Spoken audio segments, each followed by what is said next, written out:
We're really happy to welcome you all here in our first Feeling the Pulse session of this year, but to kick off a whole series. So do keep an eye out for future ones to come. But today we are focusing on certification. And Kai, if you want to share the presentation, that would be great. And we could get started. So we're very excited. My name is Janie Neumann, and I'm a senior change maker here at GDS and a relationship manager for the UK and Ireland and Germany and Austria.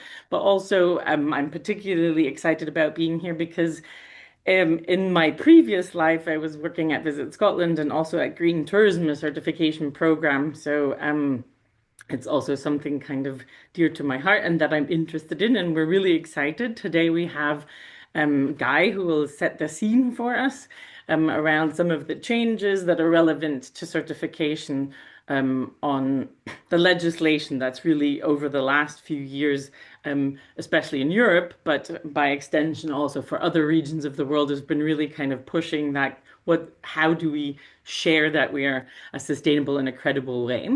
And then excited to also have Xavier Font from the University of Surrey to share some of his latest research, and Aromica Bhattacharya from Travalyst, who can update us on their very recently released certification initiative or their update on it. So yes, very exciting times to fill in this hour. So in our agenda, you will see on the next slide that we will quickly introduce the GDS-Forum. Guy will do that. And Impact Day, which is also very exciting news, was just registrations were opened last week.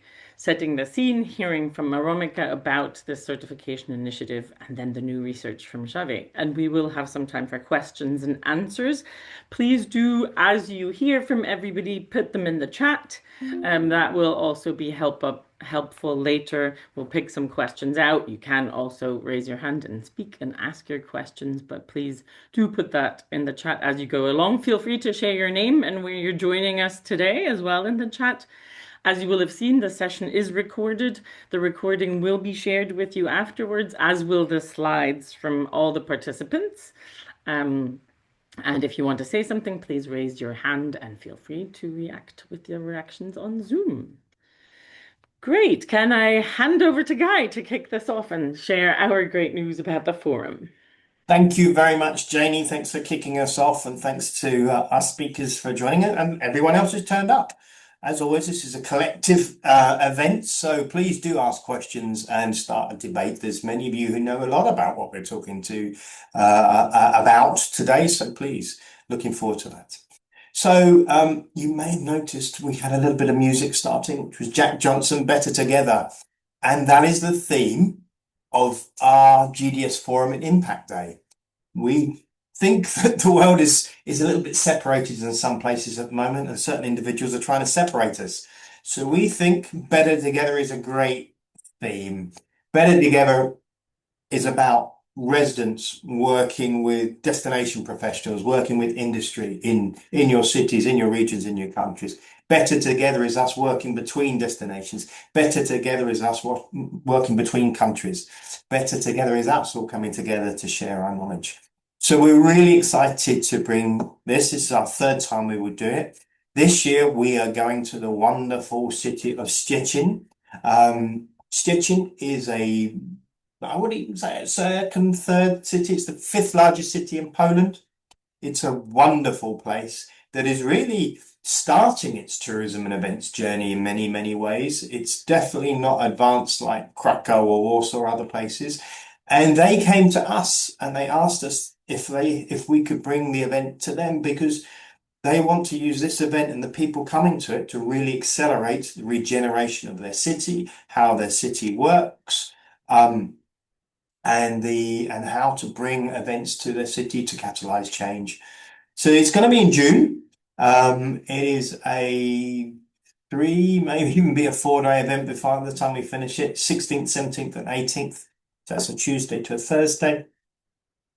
And we are taking it there to kind of focus on 4 things. So we ran a workshop last week with about 50 different stakeholders from the city, and this is what they came up with. And so this is what we're bringing forward. So it's already co-created. So we're going to be talking about how do we create capacity for regeneration and sustainability, tourism and events in destinations all around the world. In the past, we've been very focused on cities. This time we're expanding it, inviting many more people from regions and countries and more rural destinations. So we're going to be thinking about capacity building, and as always, this is a non-conference, so it's always debates, workshops, small discussions, highly interactive, bit crazy, a lot of fun. For those of you who've already been there, you know what I'm talking about. Second pillar is about youth leadership. Youth leadership and future talent. How do we activate that in our cities and our destinations and where we work? It's about destination positioning. So how do we talk with credibility when we're building the brand? So a lot of what we're talking today would fit in that third pillar. And the last pillar is how do we leverage the whole visitor economy for city transformation? So this is about alignment. This is about engaging citizens to catalyze change and the industry to catalyze change. So the GDS-Forum, remember, is for destination professionals. So wherever you are, it's a closed forum for destination professionals. The Impact Day is really for the events industry and people that work to catalyze impact through events. And that is very different because we invite impact financiers, academics, people catalyzing or wanting to catalyze change in cities, so city people. Really exciting stuff. So that's it. So that registration's open. We'd love you to come. It's gonna be a blast and lots of fun, crazy stuff in the evenings as well. So that's the GDS-Forum and Impact Day. So moving on now to kind of set the scene for today. It's less about what you say and more about what you can stand behind. There's a phrase and I picked up the other day and I thought it was quite interesting. Around the world, there's a lot of legislation happening around how we can or how we should make our claims around sustainability and regeneration. Many of you may have heard of what's happening in the EU, but this is happening in Canada with C59. It's happening in Australia. It's happening in Japan. It's happening in lots of places. In the UK, it's been updated. So many of you might have heard of the Green Claims Directive. So this was supposed to be an all-powerful, all-big piece of legislation that was going to come out, and that was put on hold, shall we say. Probably would actually be withdrawn. But a lot of people thought that because that was withdrawn, that was it. There was no legislation. And somehow underneath the radar, many people have missed that there's something called the Empowering Consumers for the Green Transition Directive that has come out. And that applies from September the 27th of 2026 across the member states of the EU. It's a great name, often shortened to EMCO, it's easier to say, or ECGTD. But EMCO is out by the end of March. All states actually have to release their draft law, in theory. Five, I think actually six have already issued the draft law. So we've been reviewing and analyzing that and seeing how it relates to the directive. For those of you not in Europe, a directive from the European Commission sets out the kind of master rules, shall we say, that laws have to abide to. But then individual states in Europe can change it. So you see places like Spain and Germany in the draft laws are actually more ambitious. Where other states such as Luxembourg we've reviewed is really aligning to what the directive states. So the purpose of these laws, and whether you're talking about C59 in Canada or EMCO in Europe, is to reduce greenwashing by improving the clarity and comparity of information about sustainability for consumers. These are consumer laws, and they're normally aligned by the consumer regulation and the advisory ombudsman that happens in countries. So they, pretty much all of these, right, make provision to ban vague or generic sustainability claims. You can't say things such as really sustainability without clear explanation and evidence in the future. They say that claims must be objective and verifiable. Okay. no misleading overall claims. That's a nice one, right? It's more restrictions around how you use certification labels to back up your claims. So you have to be more specific and say, this is the scope of my certification and this is what is included. It's about scrutiny and visual cues. It's not just about words, it's about images. And importantly, this is being enforced. So this is going to be linked into most countries. It's in, as I said, the advertising body, the people who control advertising claim this. In Germany, it's going to be slightly different, the way the draft law has been released. So it's an interesting time. And this really kind of affects certification, which is what we're going to talk about today. What it doesn't do, which the whole kind of green claims was trying to do, is that certification is not mandatory, right? You do not have to have a certification with any of these draft laws to date in Europe to back up your claim. Okay. It does make a case for certification because that's the way you add credibility to a claim, right? But it's not making it mandatory. It's not defining that certifications have to follow a certain rule or accreditation system. And again, it's making the case that they do, but it's not enforcing it. It's making it clear that scope matters. You can't just say, oh, my business is certified. You have to say specifically what part of my business is certified. And it's going to really, I think, accelerate the case for sustainability or for certification and good communication. So I think it's a wonderful piece of legislation myself. I think green claims may have been too much for the market, and I think this is the right type of legislation for the time. Many of you may disagree with that, and that's great. We can have that discussion. But I think we're going in the right direction, and I'm excited about what this brings. One of the key things to remember is that it comes in September, but through all of the laws that we've seen, every business has to be compliant by September, by the 27th of September. It's not like you have a grace period, you have to be compliant. And so this is an interesting time. And as I said, I'm talking about Europe, but this stuff is happening all around the world and it affects many other businesses. So I think that's the perfect time now to hand over to our dear friend in Delhi, Aromica. Over to you. Take us up and pick us up from that. And if I've said anything wrong, please correct us and or challenge us. I'd love to hear how you've embellished this. Absolutely not. Thanks a lot, Guy. And hi, everyone. Good morning, good evening, afternoon, depending on where you're joining from. Just give me a second. I'm just going to try and share my slides.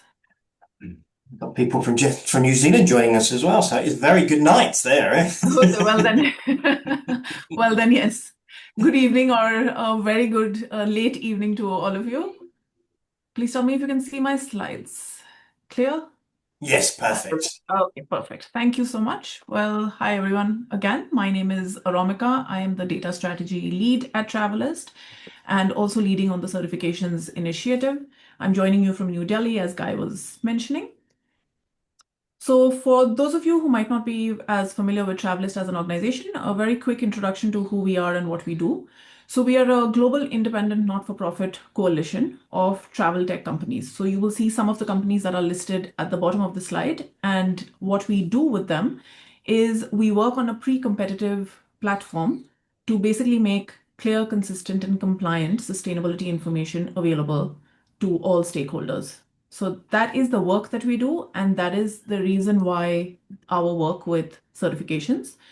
Our certifications work, for those of you who might have heard of it or not, in the past, this is something that we've been doing since 2022. There was a first iteration, but there has been a recent update, or what we call the second iteration, which Janie was mentioning earlier, which we have just launched on 28th of January, which means last week. It went live on our website.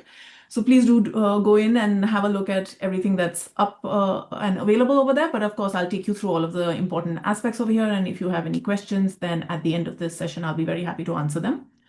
So to set the scene a little bit and to explain our work with certifications in the accommodation industry, back in 2022, as I was mentioning to you, we worked with our partners and realized that there was a need for bringing a lot of clarity to the certifications industry. And the reason was that there was no filter or there were no criteria, which are good governance criteria, that third-party certifications were required to meet in order for them to be displayed on the front end to consumers.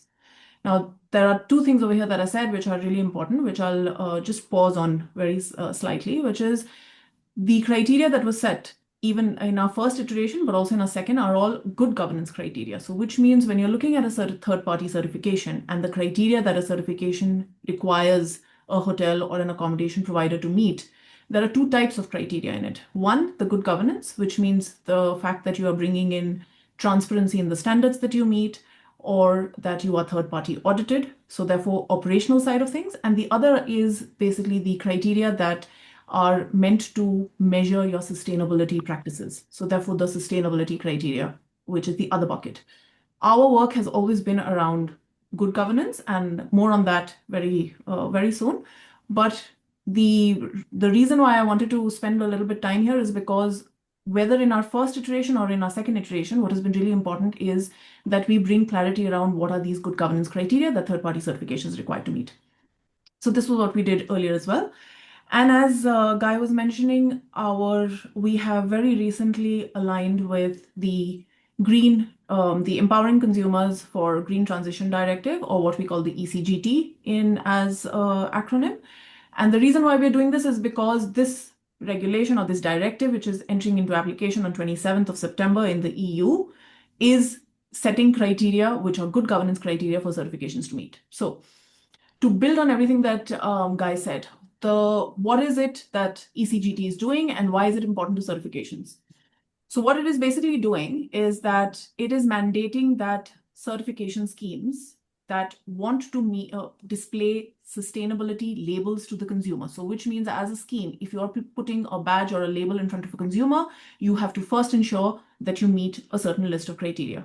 And this list is a list of 4 criteria that they have set that they are mandating all certification schemes meet. Now, this is of course meant to be for display to consumers in Europe or European consumers.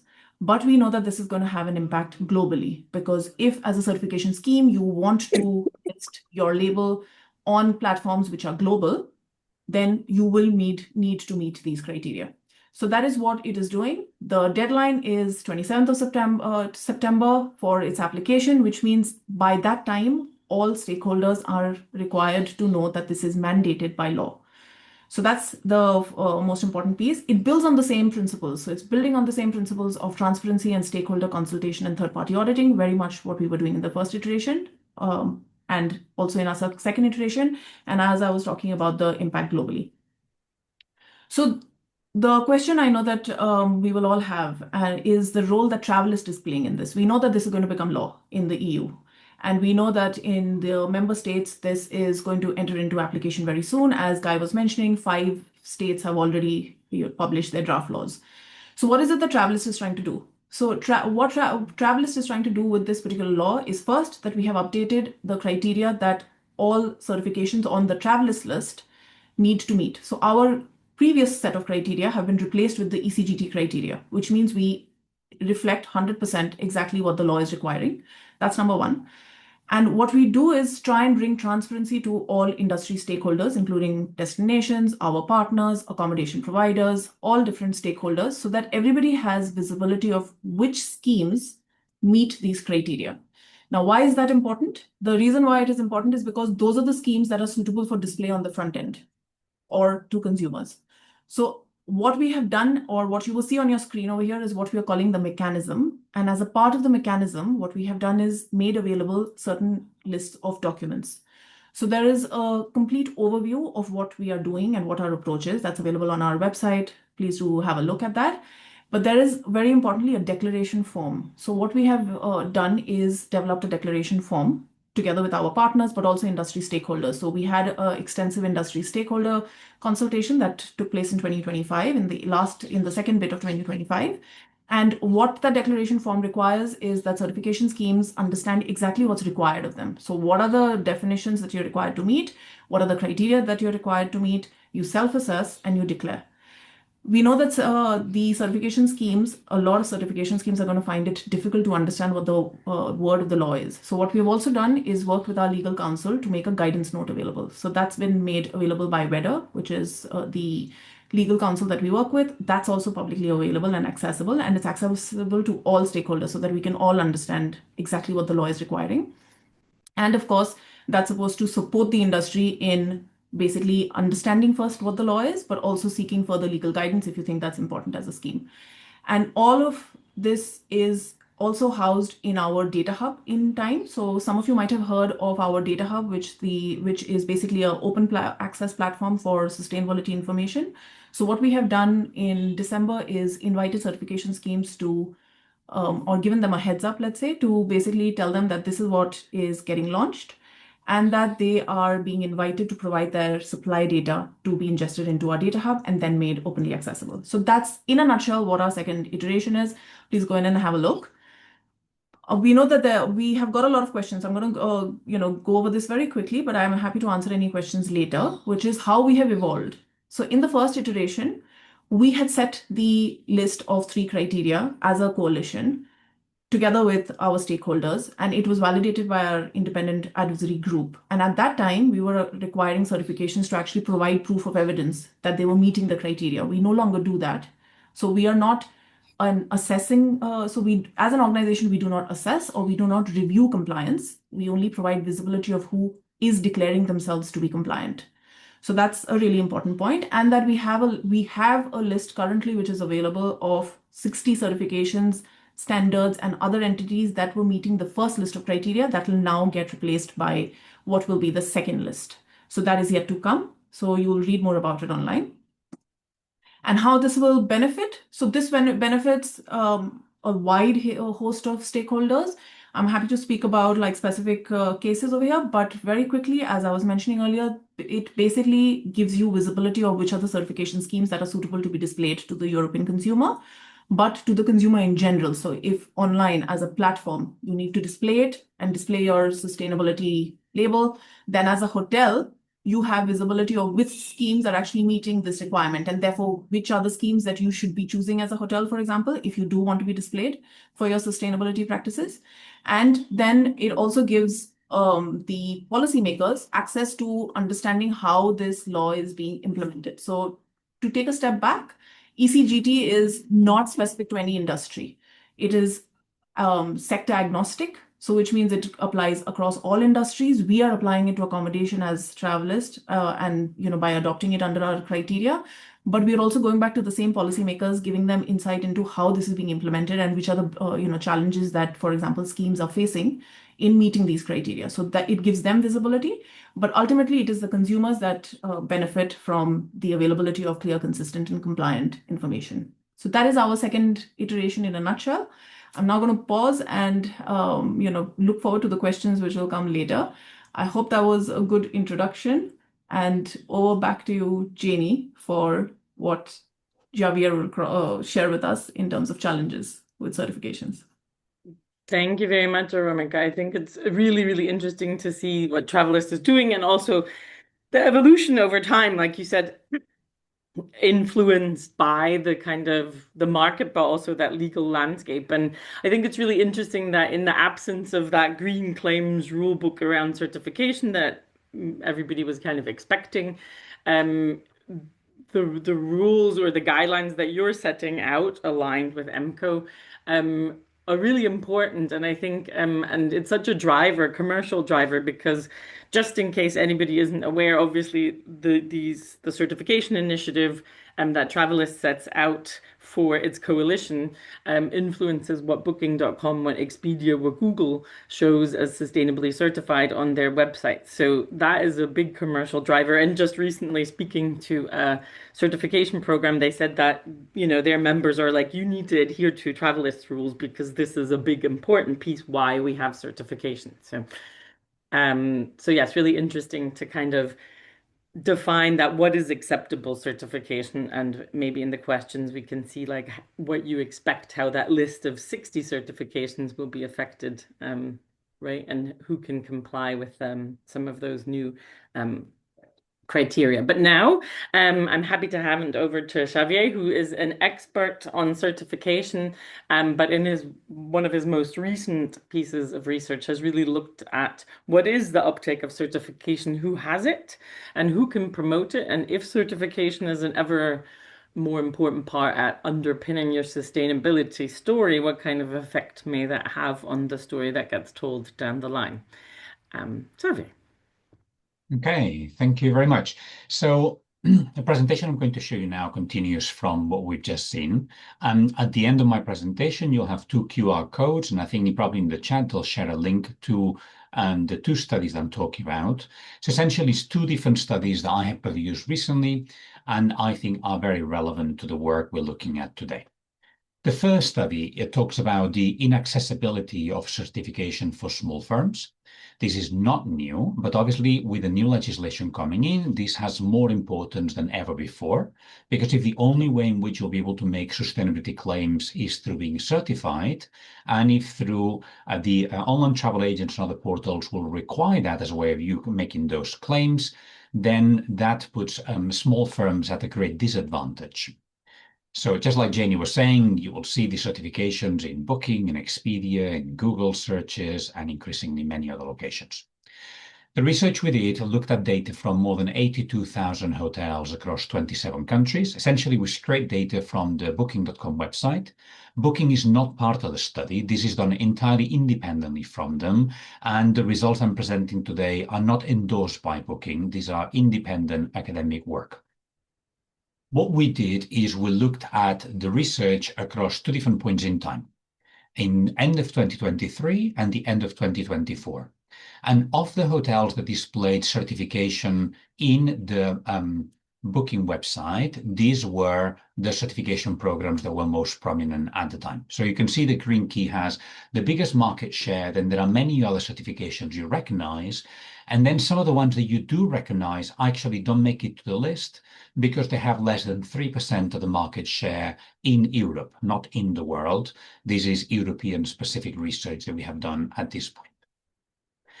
I'm also showing you another slide here that talks about the time when Booking.com had their self-reporting sustainability practices on their portal. You'll remember that this has now been deleted, and you could report practices you've done. And based on that, you either achieve no label because you hadn't reported anything, or you achieve levels 1, 2, or 3 based on the percentage of the claims that you set, essentially the percentage of actions that you had claimed you had made. But because there was no actual independent third-party review of this, Booking.com was asked to remove this system from their portal. The reason why I'm showing you this today is to be able to show what percentage of hotels that were essentially claiming at levels 1, 2, or 3 that they were doing certain things within 1 year became certified.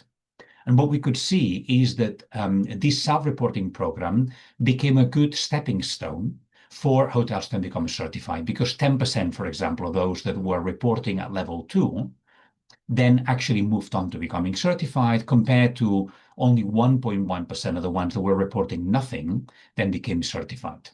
So even though obviously this is not proof that all the people that were making claims were truthful with their claims, it is a good stepping stone. Now, before you have a heart attack, just look at the information highlighted in yellow.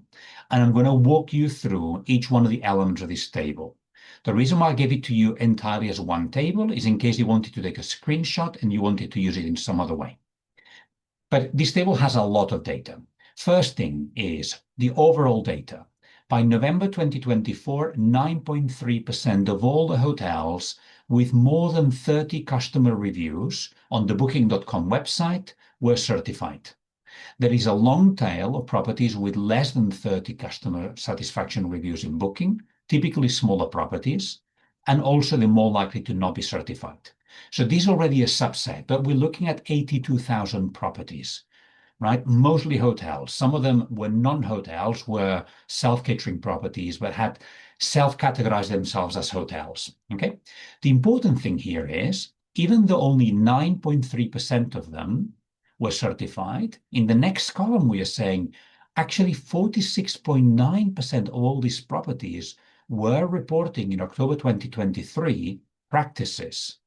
But look at the massive drop from 46.9%, essentially your latent demand from properties to be able to make claims about your sustainability.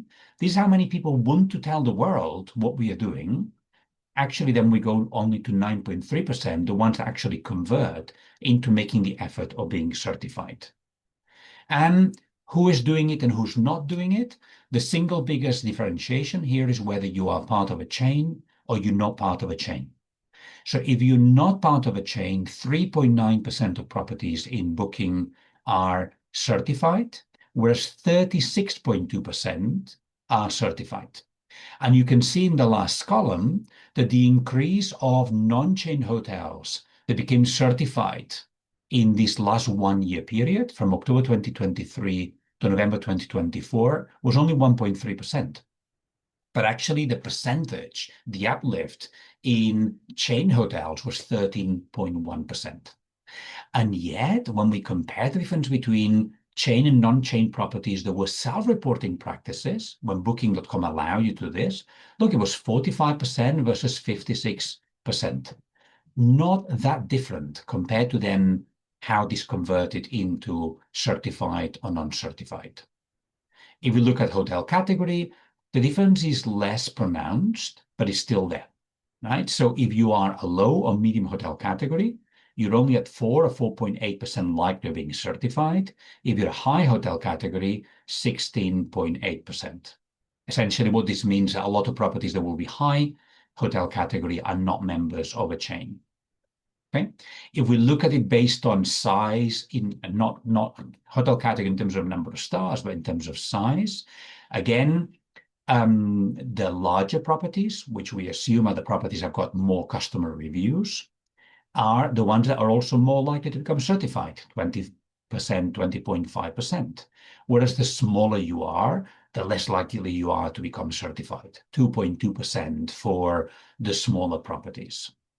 If we look at customer satisfaction, something really interesting happens here. The properties that have more than 8 out of 10 in customer satisfaction in Booking.com are only 5.3% likely to be certified, whereas the hotels that have got a 7 or a 6 in customer satisfaction are more likely to be certified. And this is mostly because chain hotels tend to receive a 6 or a 7, and they're proportionally less likely to have more than an 8. It's more likely that independent properties receive that higher customer satisfaction rating. But if you look at the next column, you actually find that properties that were excellent in customer satisfaction were the ones that were most likely to self-report sustainability practices at 55%. And the last one, I'm just putting here the stats, but this looks much, much better in the next graph in here. What we're trying to say here is that the countries where tourism is the single most important or one of the most important aspects of the national economy are not necessarily the countries where we see that governments are supporting the most those businesses to become certified.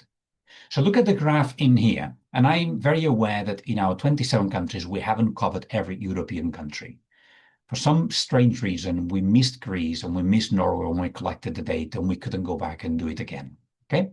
But this still shows clear patterns. Across the horizontal axis, we've got percentage of hotels that are certified. And in the vertical axis, we've got importance of tourism for national employment. The Scandinavians are in a class of their own, right? You can see them there on the bottom right-hand side, Denmark, Finland, Sweden. Green Key has a massive market penetration, but also there's been a lot of support over the years for certification in those countries. And so on average, 35, even close to 40% of all properties are certified. At the other end, we've got countries like Italy, Croatia, Bulgaria, Austria, Ireland, where tourism is really important for the economy, but the percentage of property certified is really low. I do not understand what's happening in Italy, for example, or Croatia. Then you've got countries like Cyprus, Spain, Malta. We look at 8% of your GDP, of your employment coming through tourism, but you're at 10, 12% of properties that are certified. Okay, so there is a lot that countries, particularly countries where tourism is really important for their economy, needs to do to increase the percentage of hotels that are certified. but also to particularly favor the hotels that are non-chain properties, because those are the ones that need the help the most. Okay, so I think the message is clear with that. Study number 2. This is the one that's going to put the spanner in the works. Spoiler alert, okay? If you're not on Prozac before, you may be after this. Leisure customers' eco ratings essentially reflect how much customers like the hotel overall. They have absolutely nothing to do with how sustainable the hotel actually is. And that's something I wish I was never going to have to report. Okay, so what we did here is we looked at the 100 city destinations in the world that are most popular for tourism. And we looked at only the hotels that have more than 100 customer satisfaction reviews, both in Booking.com and in Expedia. Again, neither Booking nor Expedia were involved in collecting the data. They're not endorsing the results. This is independent research. But you may have seen that Expedia is the only online travel agent that has had the courage, because there's no other way of saying it, the courage to ask people's overall customer satisfaction, as well as satisfaction with cleanliness, staff surveys, amenities, property conditions, and eco-friendliness. This has never been done before and never at the scale of what Expedia can do. We can learn a lot from this. What we did as a team is we looked at every hotel in the world in these 100 destinations, the ones that had more than these 100 customer reviews, because essentially what we're looking at here is the value and the validity of these reviews. And then we use machine learning to cross-reference all of these hotels with the data that is also publicly available in Booking.com. Expedia, of course, also shows you whether hotels are certified or not, but they haven't been doing it for as long as Booking. And also, we wanted to use data from Booking on self-reported sustainability practices because we thought this was important. And essentially from Booking, we collected data, therefore, of self-reported and certified sustainability, geographical location, category of the hotel, chain affiliation, and price. Now, remember earlier how I gave you a beautiful graph with all sorts of variations depending on the characteristics of your hotel? Here, there is nothing. And when I mean there is nothing, what I'm trying to say is never, ever, under any circumstances, do any of those characteristics influence your perceptions of satisfaction with sustainability. Okay, so when you report in Expedia that you are happy with the eco-friendliness practices of the hotel, it does not depend on whether that hotel is actually certified or not certified. It does not depend on whether a hotel is in a developing or developed country, whether the hotel is large or small. Any other characteristic we looked at, honestly, we tortured the data in as many possible ways as we could. The only thing it relates to is your overall satisfaction with the hotel. So if you were highly satisfied with a hotel, more often than not, you gave exactly the same rating to the eco-friendliness question, even though you gave different ratings to cleanliness, staff surveys, amenities, and so on, which led us to think, but we cannot prove for certain, that customers do not understand what eco-friendliness means, and there is something that we call the halo effect, that whatever you think overall of the hotel, you give the same rating to the characteristics or the questions that you do not understand. Okay, the challenge that we have with this is that customers will find themselves in a position where if they're going to communicate sustainability practices, they're going to have to do it in a way that goes far beyond displaying an eco-label. You're going to have to make sustainability experiential. Customers are going to have to feel the positive of sustainability. And by these, I do not mean putting a sign that says, if you don't want to have your bedding changed, we will give $2 to a charity of your choice. That's nice, but that's not giving you a customer experience. You're going to have to give the customer something that makes them feel, I had a better holiday because this hotel is doing sustainability practices. I'm just bothering you here with photos of the last holiday I went to with my wife because I thought they did particularly well, okay? And also because I'm giving them a little publicity by doing this, but I thought they were, spot on. But the challenge you've got here, therefore, as a destination, since obviously this is a GDS sponsored event, is Many of you report what percentage of your hotel beds are certified in your destination. I believe this is even a GDS criteria. This is great, but you need to do more than that. Because if you're only reporting percentage of hotel beds, you're probably favoring chain properties and you are punishing non-chain properties. So you look at the percentage of beds per type of property. Do everything you possibly can to give equal access to certification, but mostly giving support to the least powerful suppliers. And do not assume that if you're not certified, it means you don't care. We saw from the data earlier on that many of the properties do care. They want to tell the world what they're doing, as we saw in the earlier Booking.com self-reporting system. They just don't think it's good value for money to that through certification as we know certification today. But there is clearly a latent demand for properties to report sustainability practices. So do not misuse certification as a pre-selection criteria for partnerships. If you're a destination and you're saying the only properties that will be able to participate in a program are the certified ones, you can only do that if you believe that everybody had equal chance to becoming certified. Otherwise, you're penalizing people simply for being small or independent properties. I could go further, but I think that the exciting part comes now when you ask some questions. If you haven't got the links already in the chat, because I haven't been able to look while I was presenting, you can take a quick photo of the two QR codes now and then go to them. But I think otherwise they'll be in the chat already. Okay, I'll stop sharing now. Back to you, Janie. Thank you very much, Xavier. Both of those pieces of research are really interesting. And like you said, the last one, I guess, is not the result that anybody would have potentially been hoping for. But it's really interesting to think that consumers, what I know of certification, a lot of it, dare I say, happens behind the scenes. What people do with their waste, the electricity efficiency that consumers might not obviously see and don't need to see, and necessarily, and some big high quality hotels don't even tell people about it, but it's the story they tell, right? That's what the consumer needs, as you said, telling that good sustainability story, and just saying we're certified is not a story.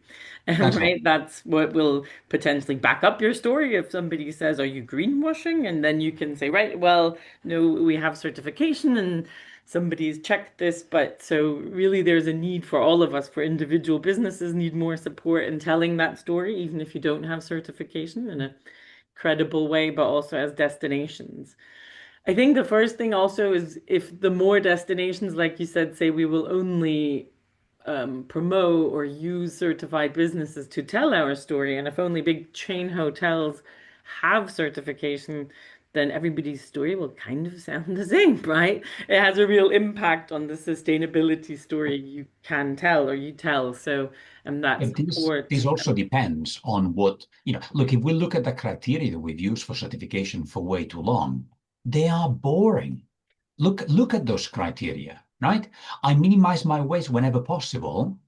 Like, this is not going to make me want to choose your hotel, right? I reduce energy consumption. Well, so you should give me a discount, not, this is not an encouragement to book with you. And we've got Lisa Scriven in the call now, and she may say, look, in fair trade tourism, South Africa is entirely different. We sell the emotional experience and we use certification as a backup. Of course, this is a very European study.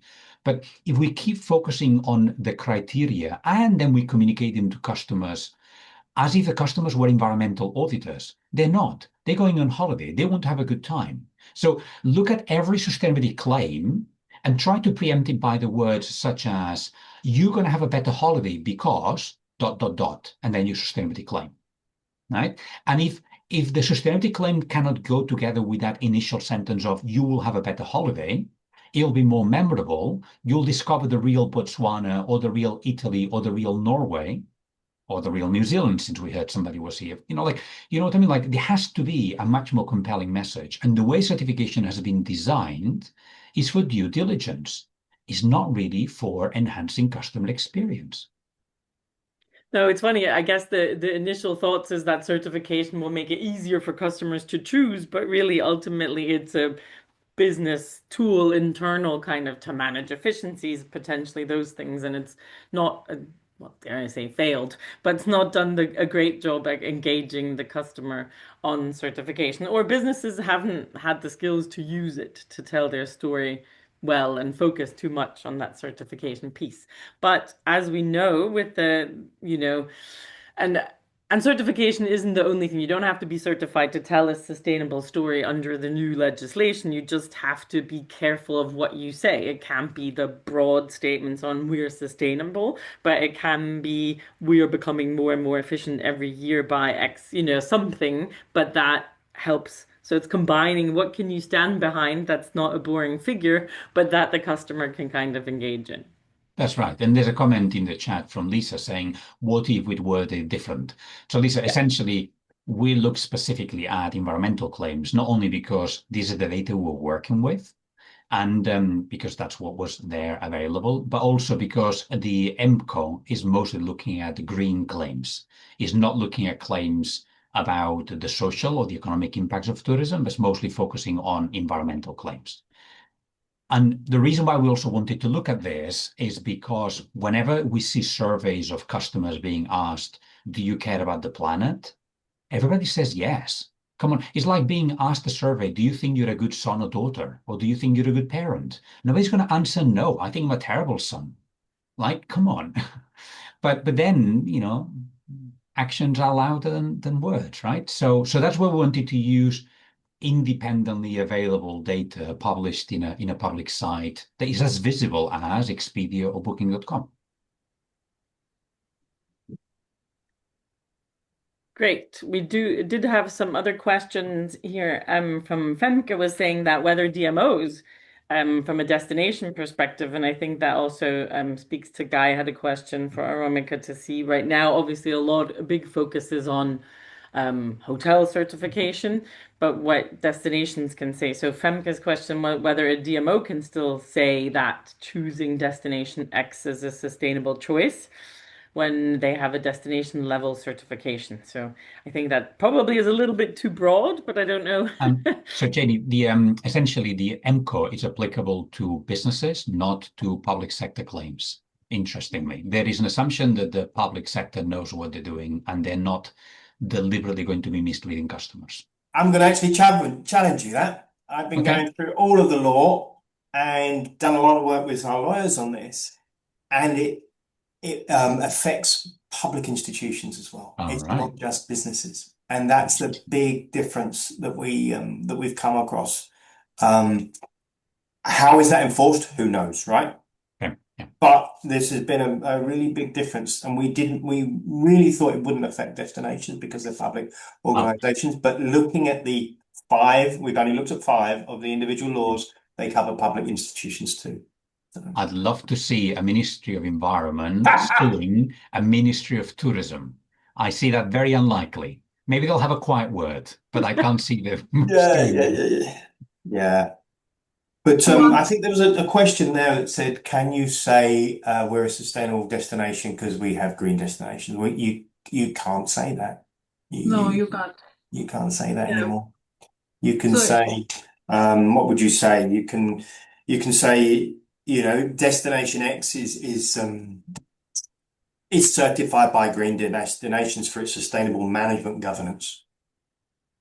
Exactly. I think if you were to apply this to any other entity which was certified, so for example, a destination which says that I am certified by this particular certification, the law is very much, very clear that you can say that I am certified by so-and-so certification and display the label that the certification gives you.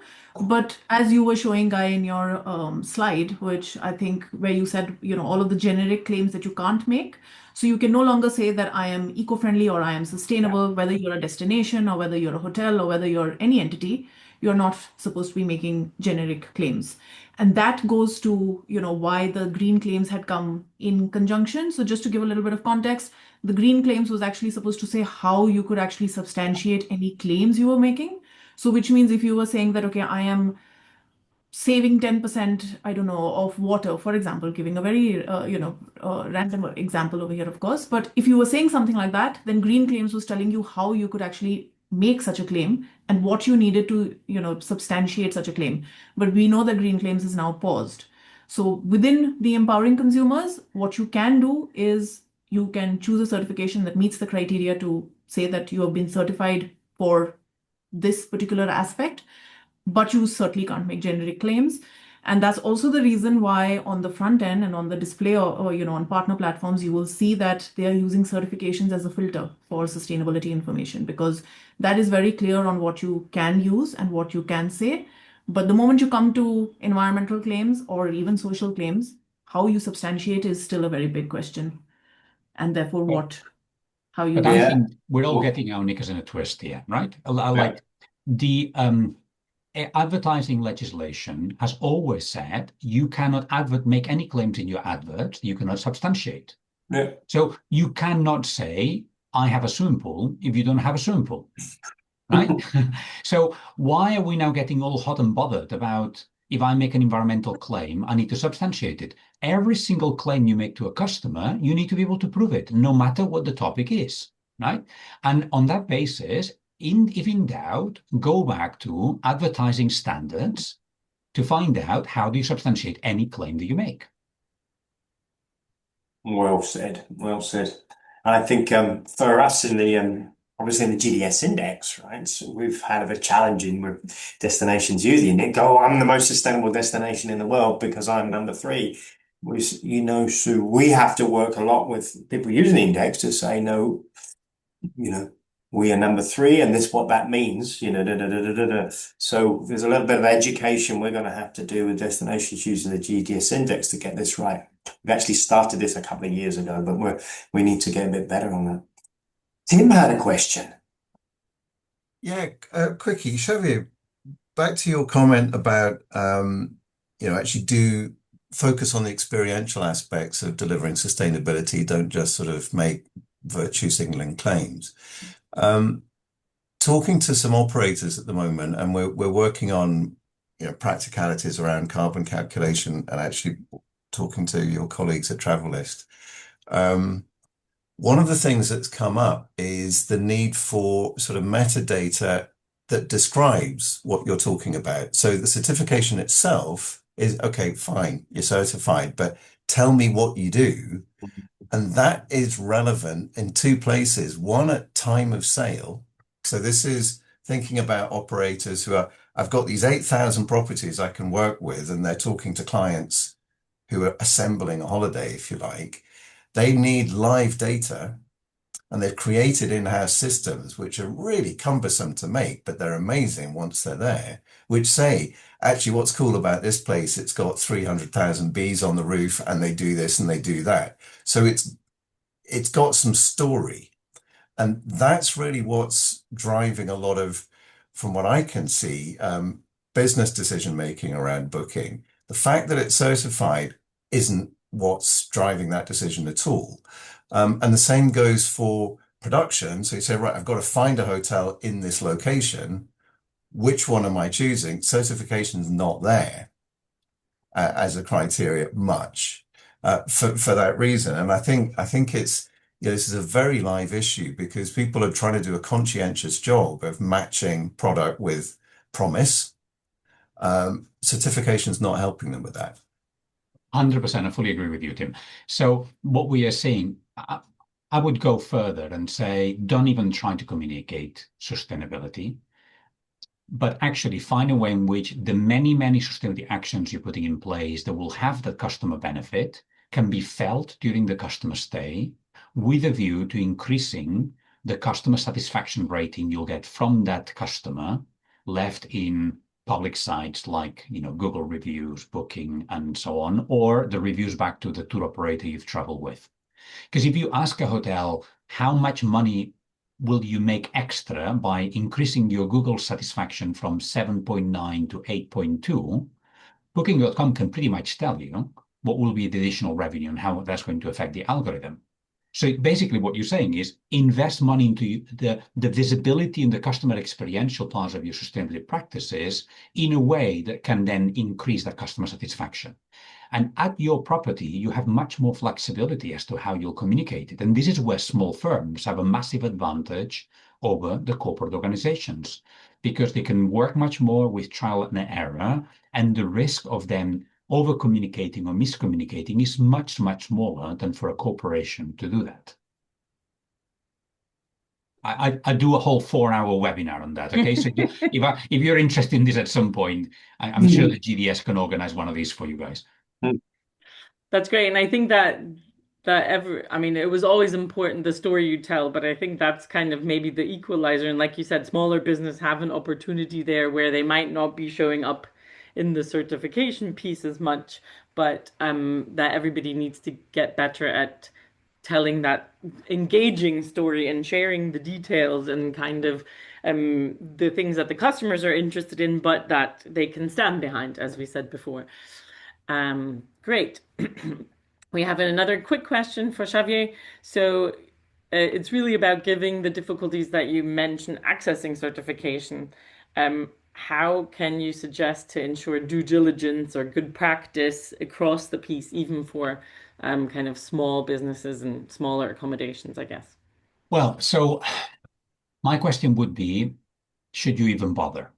And I know that this is controversial, right? But essentially, we have never seen data that says being certified gives you an uplift on the number of click-through rate, on your click-through rate for your property, or gives you an uplift on customers' willingness to pay, or on the number of bookings you're going to get.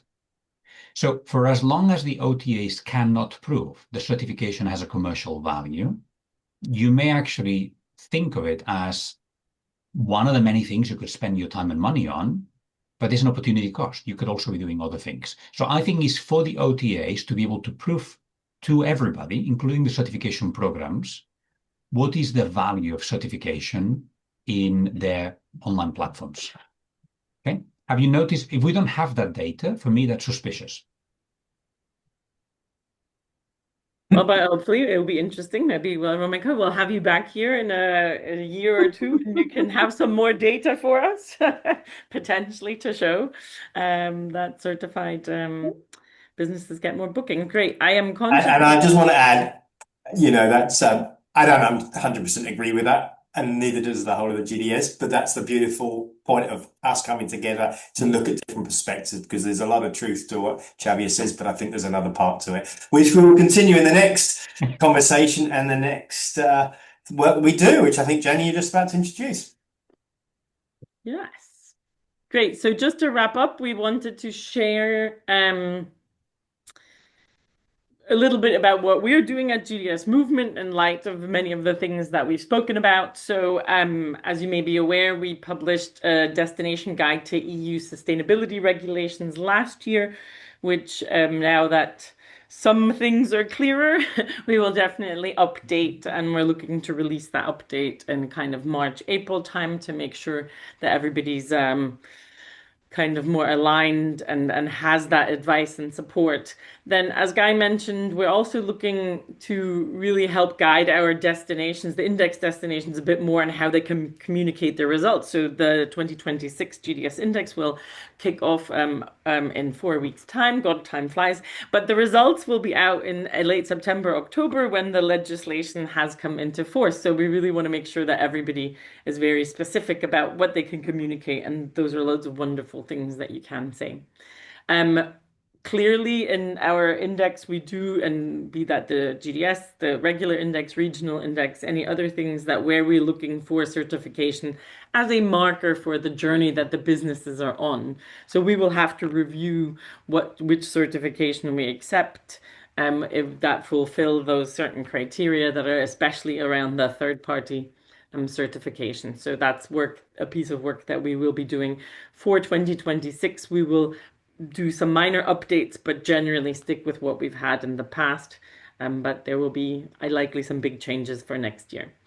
And then really that storytelling, and it's really come through today how important it is for big and small businesses and for destinations. So we have our masterclass on storytelling strategies for destinations and how businesses can be supported. So that's really something that we want to offer all of our destinations and partners, and we will make sure that that obviously reflects what the legislation has to say, be that the European legislation and legislation everywhere else.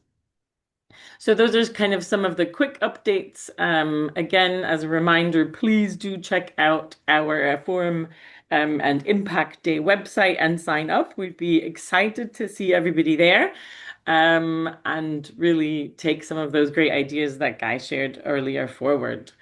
So that's it. Thank you very much for your time today. Thanks again to Xavier and Aromica and Guy for your time and sharing your knowledge and what you're doing. And I think everybody's found that really interesting. And thank you also for your questions and contributions to the audience.